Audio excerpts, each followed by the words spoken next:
Okay, so you can see the discoloration there on the medial side of the foot there by my thumb. So basically what that is the hoof wall is connected to the rest of the foot by lamina.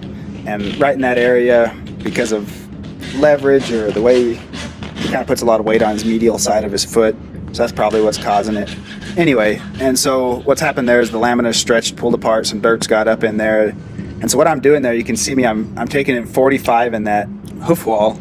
And what that's going to do is basically take that little piece of hoof wall out of play for this trim cycle. And by doing that, I'm basically floating that area, so it's not going to be in contact with the ground. And so the toe and the heel will carry the weight that it's going to be suspended across that area, and it'll give that area some time to heal. And I do that on all of them, that where the white line tears a little bit and that separated. It's not causing them any pain, but it could cause a lot of problems in the future. So that's just a little therapeutic trimming, I guess we'll call it.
You may be wondering why we're not going to be putting shoes on the front.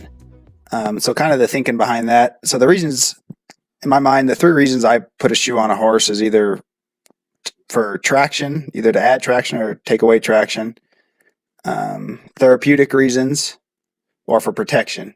And so basically Pinto Bean's just kind of in a small pen, just healing up now. And so on his back feet, the reason we're putting shoes on him falls under the therapeutic category, but his front feet, they take care of themselves just fine. They don't need any protection or traction or anything like that. So he just gets a good trim on the front, and the back's what we're worried about at the moment. So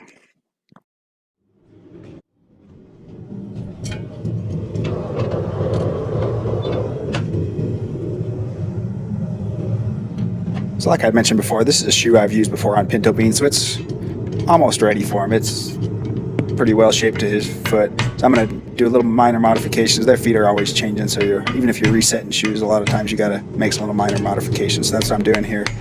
And now since I tweaked it a little bit, I got to get it back to flat and level. So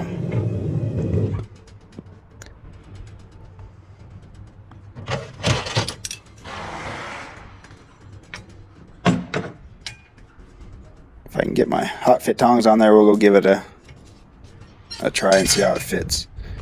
And this is kind of freaky to some people watching a hot shoe go on a horse, but remember, the whole bottom of their foot's insensitive, and that's the reason they can walk over rocks and hard surfaces and stuff and it not hurt them. But in the future, I'll do a video and show the anatomy of the foot and why you can do this.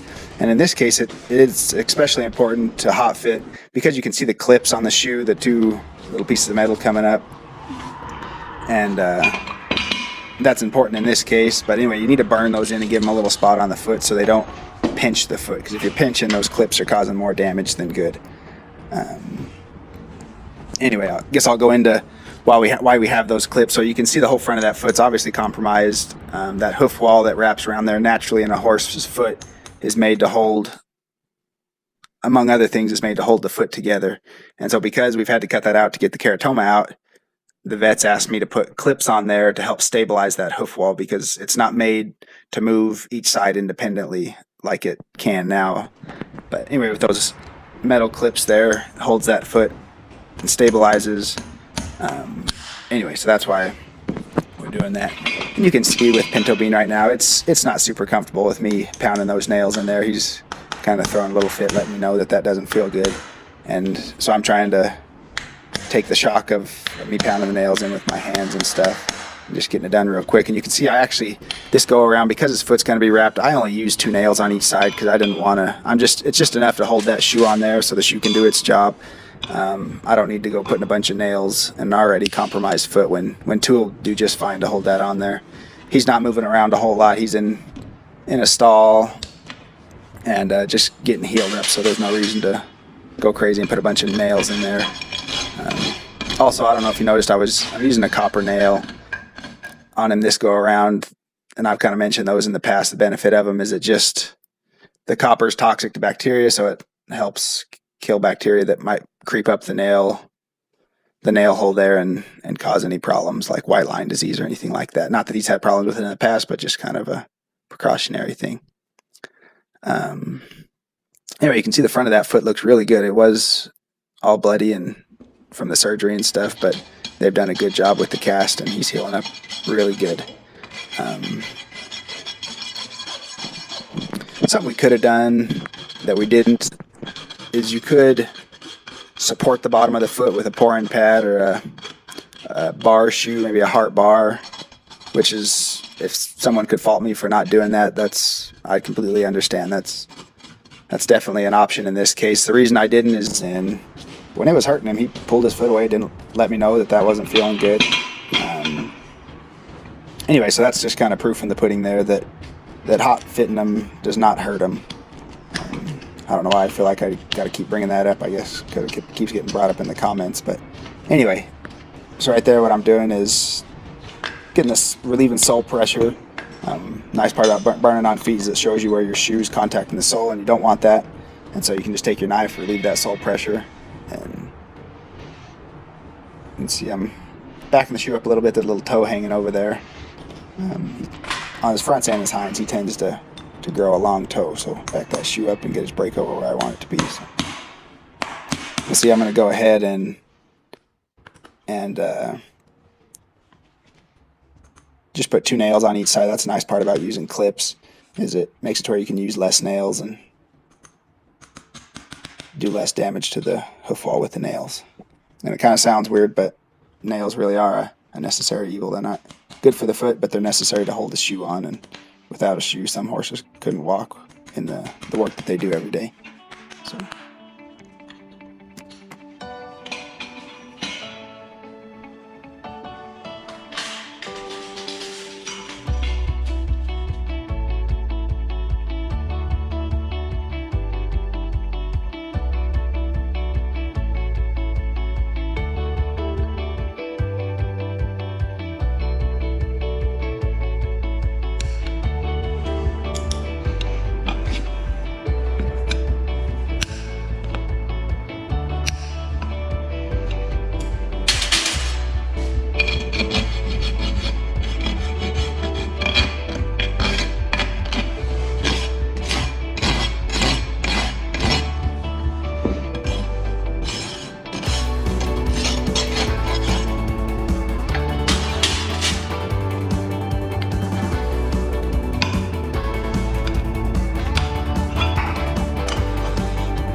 As we're getting close to the end here, if you want to head over to my channel, you can find the videos that I've done on Pinto Bean. You can watch his progress over the last year or so as he